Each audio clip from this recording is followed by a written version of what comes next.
2011 et 2013, période des premières prospections réalisées en Guyane, toute la logistique était opérée depuis Port of Spain, dans l'île de Trinité et Tobago.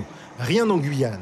Il a fallu faire du lobbying auprès de Total et financer des études qui démontraient la capacité de dégrader Cannes.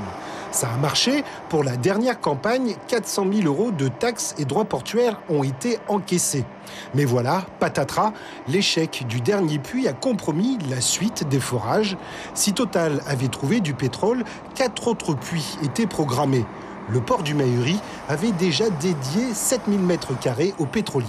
Les 4 autres, effectivement, nécessitaient peut-être 20 000 m², 15 000, 20 000 m² sur la zone portuaire également. Donc en plus des 7 000, il fallait en trouver encore 7 000 autres pour répondre à ce besoin-là.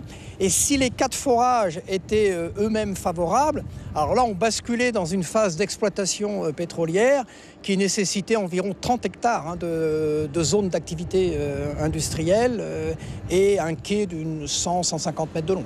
On parlait d'autre chose là. Sans oublier le traitement des bouts d'excavation jusqu'à maintenant réalisés à Port of Spain et que la Guyane comptait bien récupérer.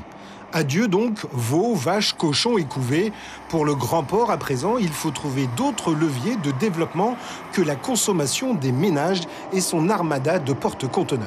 Nous, on est à l'écoute, comme tout le monde, de ce qui se dit autour du développement de la Guyane. Et il y a d'autres projets miniers qui sont en discussion.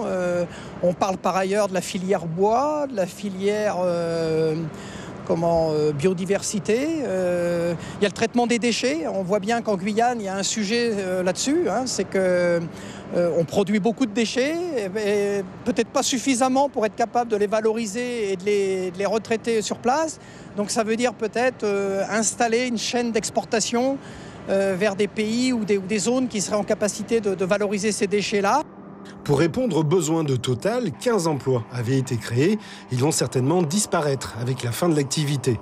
Malgré tout, le grand port de Guyane continue son petit bonhomme de chemin avec les travaux et l'installation annoncés pour juillet 2020 de 2 grandes grues de 60 mètres de hauteur pour la manutention des porte-conteneurs. Suivez l'info sur Guyana Première, télé, radio et Internet.